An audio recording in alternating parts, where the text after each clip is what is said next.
Hello students, welcome to my next lecture, lecture number 13. Topic for today's session is Continuous Flow Systems in Operations. I, Dr. Rohan Prabhakar Devale, welcome you all. The subject is Operations and Supply Chain Management. This is online lecture series. Don't forget to like and subscribe. Learning objectives for today's sessions are to know the features of continuous flow system in operations and to understand the process of continuous flow system with explanation. We will start with continuous flow system. The concept. Continuous flow is a lean method that allows you to move a single product through every step of your process instead of grouping work items into batches.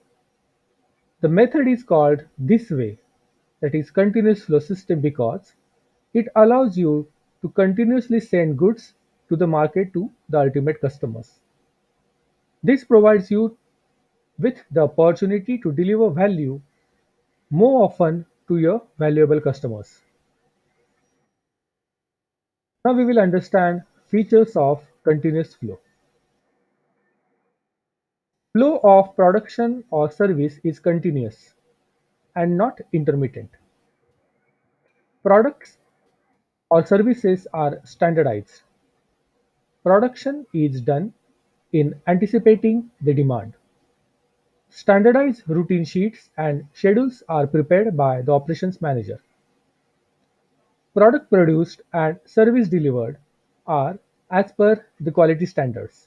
So these are various features of continuous flow systems in operations. Now we will understand the difference between working in batches and working in continuous flow. Now this is the example where pizza is manufactured. So first step is making a dough in batch number 1.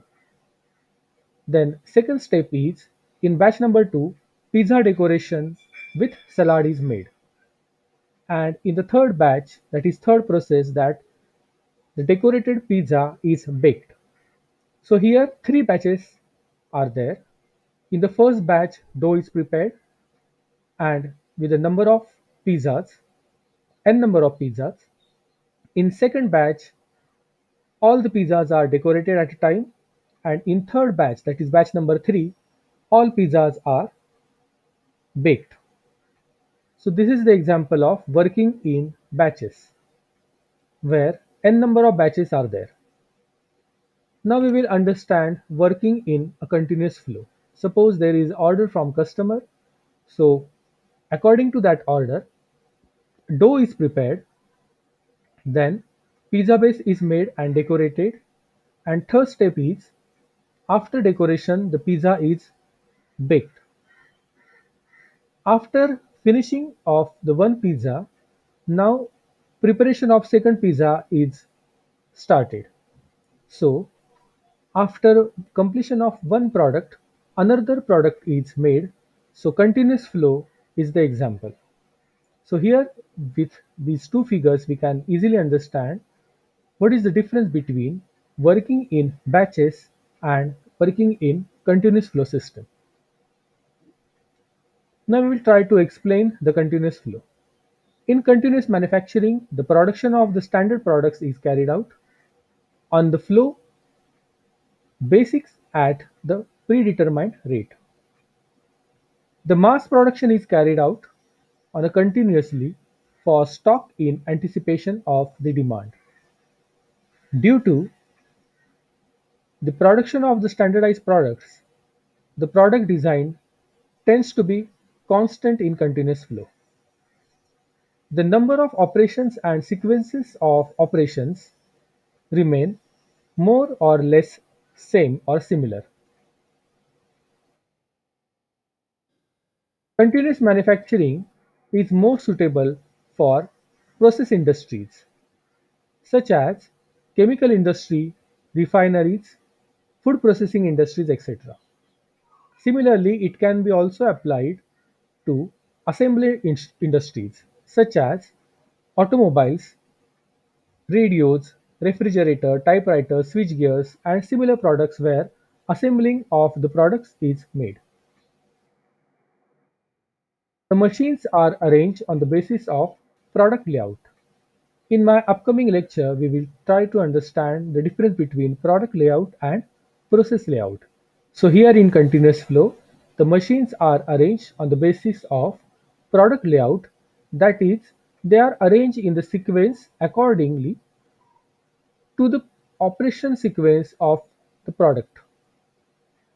The material handling and positioning is mechanized mostly on the conveyor lines. The machine setups remains unchanged for a longer time.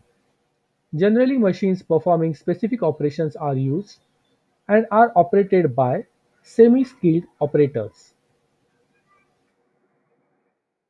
Line balancing is made by providing more machines performing production, which is time synchronized.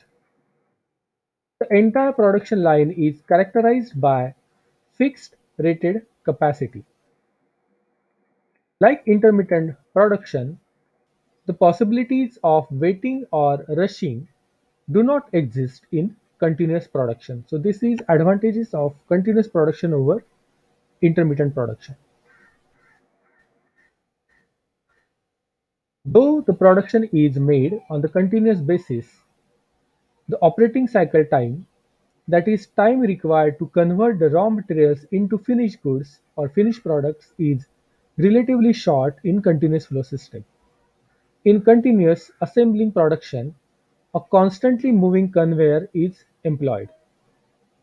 The base frame of the product start from the first stage of line, and other component parts or sub-assemblies are added at subsequent stages of line as product moves.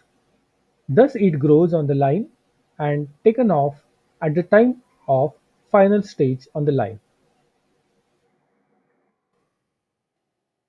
Investment in inventories are relatively less as compared to the intermittent production. This is the case of continuous flow system. Also, this production system, that is continuous flow production system, requires the standard material and their requirements can be estimated reliably on the basis of production schedule. It does not necessitate the subsequent and substoring reservoirs of materials as required in case of intermittent production. In assembly industries, sometimes the components are manufactured in advance of production, that is for assembly lines, and are kept as reservoirs. In fact, they serve as raw materials which are fed to assembly line. In the continuous production, usually the production of few standardized products are made on the large scale of stock. So in my last lecture also we have seen operations processes can be broadly classified into continuous flow system and intermittent flow system. In this lecture we have tried to understand continuous flow system.